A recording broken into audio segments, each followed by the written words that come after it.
2025년 8.15 강복 제80주년 기념 연합예배를 보고드립니다.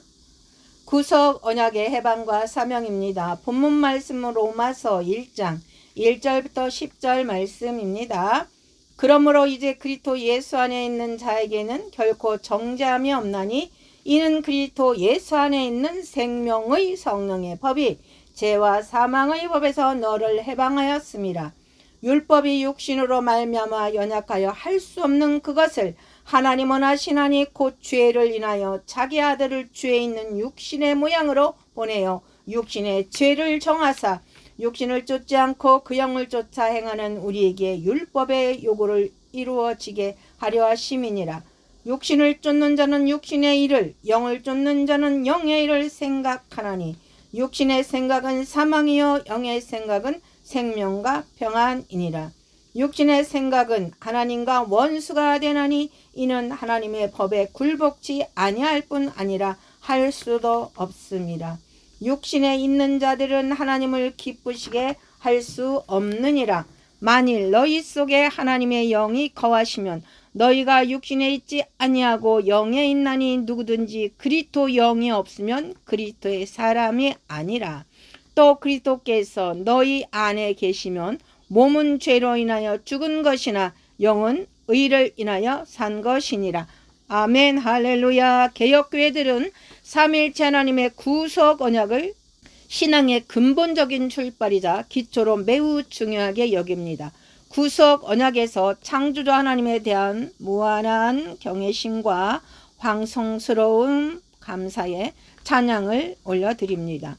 금세기 들어 가장 지독한 군국주의 하면 섬나라 일제입니다. 대한민국이 36년간 일제에 포악한 압제를 당했습니다. 역사의 아픔을 잊을 수가 없습니다. 오늘로 80년이 지났지만 오늘도 아픕니다. 대한민국을 위해 목숨을 바친 독립운동 투사들의 눈물겨운 애국심을 잊어서는 안 됩니다. 이제는 절대로 남의 나라로부터 침략을 당하는 일이 없도록 철저한 국방력 강화에 힘써야 할 것입니다. 이는 뼈에 새겨야 합니다. 무엇보다 80년 전 8.15 해방은 대한민국을 향한 오직 삼일체 하나님의 구속 언약의 뜨거운 사랑의 선물임을 모든 개혁교회에서 신앙생활하는 분들은 명심해야 할 것입니다. 그럼 오늘 우리가 감격의 광복절 예배를 드리면서 대한민국을 향한 하나님의 뜻을 발견하고 하나님의 구속 언약에 따른 해방에 감동하며 사명감을 드높이며 결심해야 할 것은 무엇일까요? 오직 구속 언약으로 계약합니다. 그러므로 이제 그리스도 안에 있는 자들에게는 결코 정죄함이 없나니 이는 그리스도 예수 안에 있는 생명의 성령의 법이 죄와 사망의 법에서 너를 해방하였습니다. 율법이 육신으로 말미암아 연약하여 할 수 없는 그것을 하나님은 하시나니 곧 죄를 인하여 자기 아들을 죄 있는 육신의 모양으로 보내어 육신의 죄를 정하사 육신을 쫓지 않고 그 영을 쫓아 행하는 우리에게 율법의 요구를 이루어지게 하려 하심이니라. 할렐루야. 대한민국이 지독한 군국주의 일제로부터 해방이 되고 80년이 지난 오늘 그 은혜를 생각해 볼 때 오직 구속 언약으로 개혁해야 합니다. 중세교회 타락도 오직 삼일체 하나님의 구속 언약으로 정리가 됩니다. 오늘날 80억의 지구촌 가족들도 모두 다 오직 하나님의 은총을 간구해야 합니다. 그래서 본문은 그리스도 예수 안에 있는 자에게는 결코 정죄함이 없다고 말합니다. 구속 언약의 결과는 대단합니다. 정죄함에서 완전히 해방이 됩니다.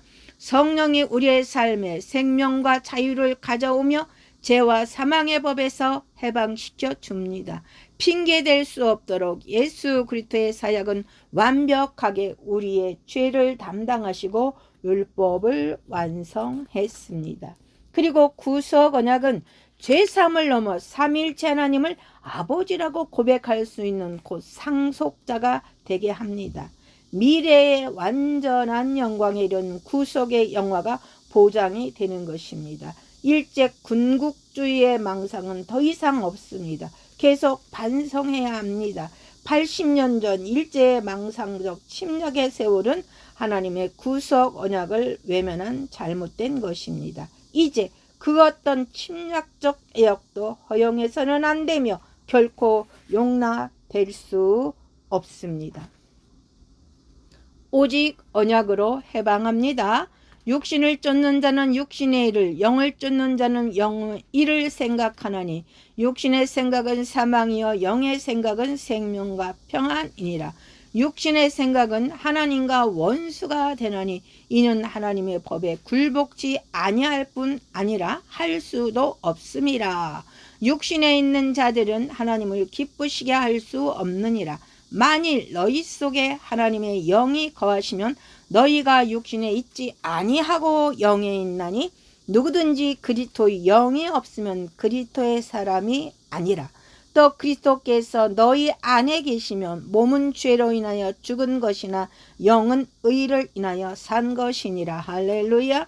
그래서 개혁의 선구자들은 오직 구속 언약, 행위 언약, 은혜 언약을 외면하지 않고 선포하면서 자세하게 가르치는 것을 두려워하지 않습니다.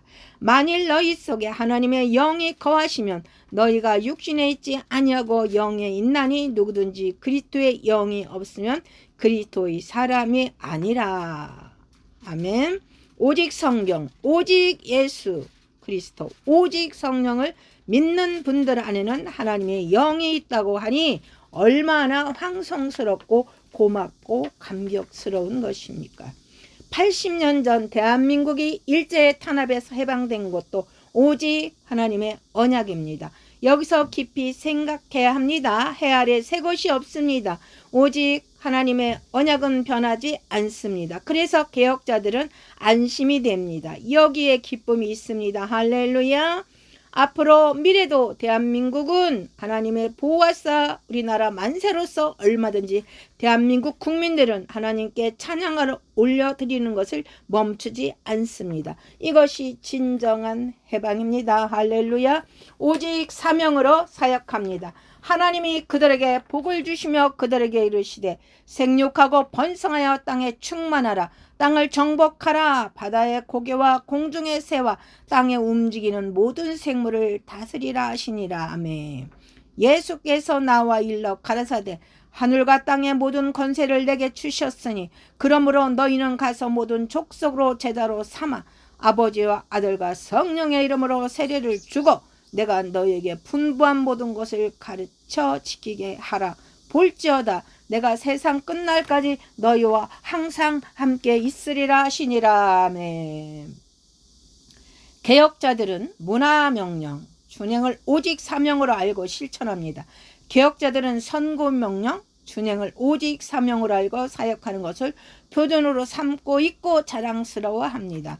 문화명령과 선교명령은 선택이 아니라 필수 과목임을 개혁교회에서 신앙생활을 하시는 분들은 모두 알고 있습니다. 개혁교회에서 하나님의 사랑과 이웃사랑을 가르치고 선포하는 것은 합당한 것으로서 모두가 선한 선교사로 헌신합니다. 전 세계 먼 타국에 가서 선교하는 선교사님들이 있습니다. 대한민국에 들어온 외국의 형제 자매들에게 국내에서 선교하는 분들이 있습니다. 모두 다 전문인 선교하는 사명에 충성하는 사역입니다. 부활하신 예수 그리스도로부터 택함을 받은 사도 바울도 전 세계를 향한 이방 전문인 선교사로 임명을 받고 한 손에 성경, 한 손에는 직업의 전문성을 갖고 사명을 감당하는 것을 두려워하지 않고 얼마든지 사역을 자랑스럽게 성공적으로 완수했습니다. 오직 사명으로 사역하는 분들은 쓸데없이 남의 나라를 폭력으로 침략하지 않습니다. 하나님의 영은 사랑과 희락과 화평, 이웃에 대해서는 오래 참음과 양선과 자비, 그리고 자기 자신에 대해서는 충성과 온유와 절제로서 온 지구촌이 하나님이 기뻐하시는 개혁 교회의 나라들이 되는 것을 원합니다. 사랑하는 여러분, 결론입니다. 구속 언약의 해방과 사명을 드높이는 민족은 오직 구속 언약으로 개혁합니다.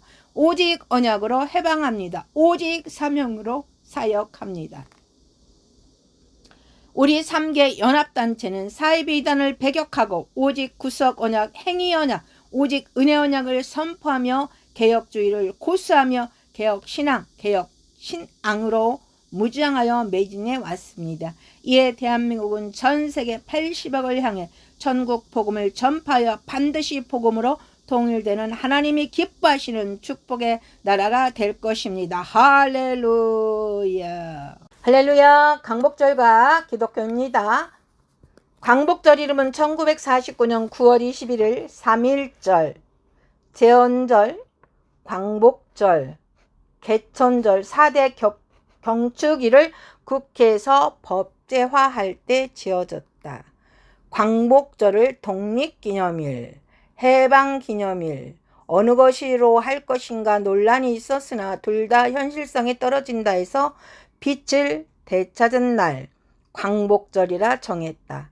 해방의 날은 공산당 나라 외에는 사용하지 않는다. 이미 해방과 대한민국 정부 수립 둘 다 기념하는 날이기에 비참한 과거보다 희망찬 미래를 다짐하는 데 가장 적합한 단어가 광복절이라 합의 공식화되었다. 좌파 정권은 반이승만이니 해방을 강조하지만 대부분 독립기념일로 정부 수립 의미를 선호하니 두 가지 뜻을 살린 광복절이 맞다. 빛은 주권, 국가란 상징적 의미일 수 있으나 자유와 천부적 인권을 뜻한다는 미국의 건국이념을 따를 것이라 함이 순리이다.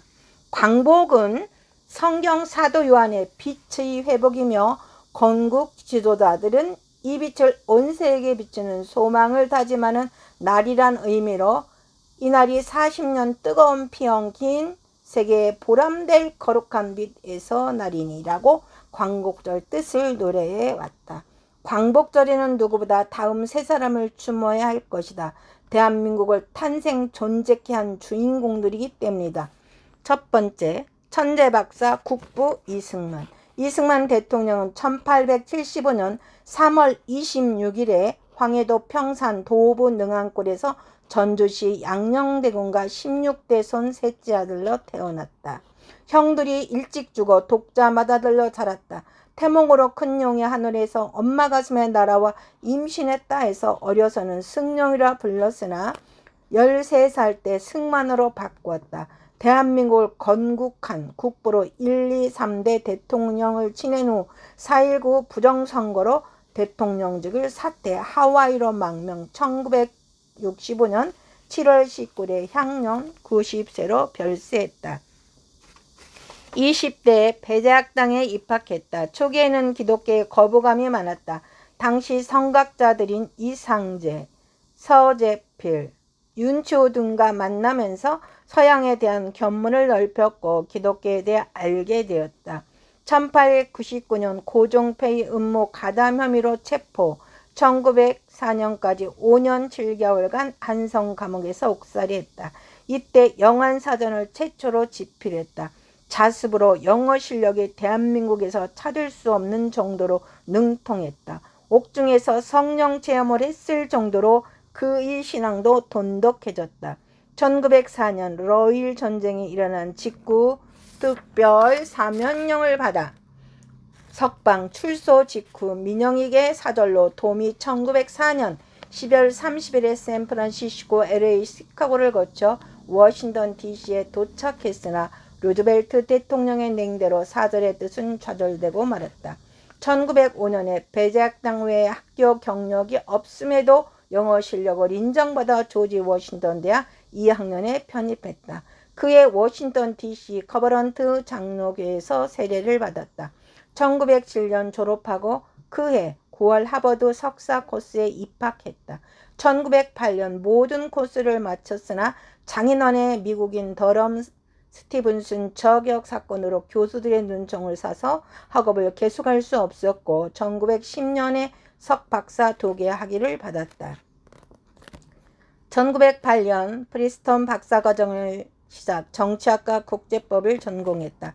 지도교수가 후에 민족 자결주의를 주장한 우드로우 웰슨 대통령이었다. 한일 합방하던 1910년 7월 미국의 영향을 받은 영세 중립론이라는 논문을 철학박사 학위로 받았다. 돈이 없어 2년 후 1912년에 논문이 책으로 발간되었다. 일본군의 진주만 폭격 사건 이후 누구도 예견하지 못한 일본의 미국 공격을 예견했던 무명 이승만 책이 미국의 베스트셀러가 되기도 했다. 1910년 박사학위 직후 5년 11개월 만에 귀국했다. 이승만 박사는 YMC 등 모두 기독교 활동만 했다. 체포 위험으로 1912년 1년 5개월 만에 조국 영주의 꿈을 접고 다시 미국으로 망명했다. 도착 직후 이승만은 미국에서 독립운동을 시작했다. 박사학위 지도 교수 우드로 웰슨을 만나 한국 독립 지원을 요청했고 그의 추천사를 받아 워싱턴 지도자들에게 독립을 호소했다. 1913년 귀국을 시도했으나 가족 연락을 받고 하와이로 거처를 옮겼다. 3.1운동 때 한국에 못 갔지만 독립선언서에 서명했고 여권을 만들 수 없는 나라 잃은 운동가는 백방 노력이 숲으로 돌아갔고 속수무책이었다. 3월 10일에야 3.1운동 소식을 접했다. 그러나 스승 웰슨 대통령의 민족 자결주의는 3.1운동의 기폭제였다. 민족 자결주의가 없었으면 3.1운동은 불가능했다. 원자탄 투하로 일제가 항복하자 즉시 귀국을 시도했으나 미군정이 이승만 귀국을 반대했다. 이승만 대통령이 당시 미 대통령 루즈벨트의 친소련 정책으로 한국을 난도질한 것에 반기를 들었기 때문에 소련의 강한 방해가 따랐던 것이다. 노력 끝에 미국을 떠나 먼저 1945년 10월 4일 도쿄에서 메가더를 만난 후 메가더 전용 비행기로 서울에 도착했다. 이승만의 철저한 반공주의 사상은 그의 기독교 정신에 기이한 것이다. 독립국가 기본 틀은 우드로 웰슨과 청교도 대학들에서 배웠다. 둘째, 복음주의 신앙인 트루만 대통령, 사선 대통령, 친소련 정책으로 남북으로 일본 아닌 한국을 나누는데 동조한 사람이다. 그의 장기 집권으로 국무부는 좌파 일꾼들로 차 있었다. 1943년 카이로 미영중 3국 회담에서 한국을 독립시키자 해놓고 6일 후 테헤란 미영소 회담에서는 급변 40년을 신탁 통제해야 한다며 한반도를 러시아에 넘기려고 변개한 사람이다. 그런 그가 1945년 4월 12일에 심장마비로 갑자기 죽자 트루만이 부대통령 82일 만에 대통령이 된 것은 한국에게는 천운이었다. 루딜 정책 등 성공 사례를 빼면 12년 좌파 통치는 미국인에게도 실증이 났었다. 트루만은 1884년 미주리도를 아마 출생으로 고등학교가 최종 학력이다. 상하원을 거친 트루만 대통령이 1947년 3월 발표한 트루만 독트린은 한국 건국자 이승만 대통령과 민주정부 지도자들을 크게 흥분시켰다. 루즈벨트 대통령과 판이하게 다른 정책은 신앙을 바탕으로 한 그의 반공주의였다. 트루만 독트린 이후 이승만 대통령은 미소 공동의원의 미 군정 정책을 반대하고 한국의 민주주의 정부를 세워야 한다고 주장 영향을 미치게 해달라고 요청했다. 미소 공동의원회의 해체에 큰 공을 세웠다. 트루만은 빌리 그레함 목사와 가까웠다. 빌리 그레함 부인 루스는 중국 상해에서 의로 선교다 넬슨 벨의 딸로 태어나 13세 때부터 평양 외국인 학교에서 중고등학교를 마쳤다. 빌리 그레함 목사의 한국 관심은 아마도 루스의 영향이 컸을 것이다. 특히 6.25 동란의 미국 개입 결정적 역할은 빌리 그레함 목사가 트루만 대통령에게 한 전화가 크게 작용했다. 한국의 기독교인들이 많은데 한국을 버려서는 안 된다는 간곡한 루스의 간청 때문이었다고 한다. 빌리 그레함 부부는 한국의 은인이다. 셋째, 독실한 신앙인 오성장군 메가더. 메가더 장군은 1880년 1월 26일 출생, 1964년 4월 5일 사망한 1, 2차 세계대전을 참전지한 장군이다. 독실한 기독교 신자인 부인 아서 메가더와 메리 하더 사이에 태어났다. 어머니의 교육열이 대단했다. 웨스트포인트 육사에 입학했을 때 그 근방에 방을 얻어 아들의 뒷바라지 했던 분이다. 독실한 부모 신앙을 본받았다. 평균 98로 웨스트포인트 역대 최고 성적으로 졸업했다. 전무후무한 오성 장군이었다. 1945년 8월 6일 히로시마 원자탄 나사카이 투하로 일본 천황의 항복 선언을 받은 장군이다. 일제항복 직후 한국에 돌아온 이승만 박사를 동경에서 한국으로 자신의 군용기에 태워보낸 1945년 10월 16일 해외 독립운동가 중 먼저 한국에 도착 공산당을 누르고 자유 대한민국을 설립을 도왔다. 6.25 동란시 인천 상륙작전은 당시 미 군인들이 다 반대한 작전이나 반대자가 말하는 나쁜 조건이 오히려 작전에 이롭다 고집하여 작전 성공, 다시 한국을 구했다. 만주까지 밀고 가 핵 폭격하자던 그는 당시 미국 반전 여론에 밀려 퇴역, 남북 통일의 꿈은 사라졌다. 하나 세계 10위권 경제대국을 이룬 강복의 후예들은 지금 세계 각 나라로 퍼져 빛을 발하고 있다.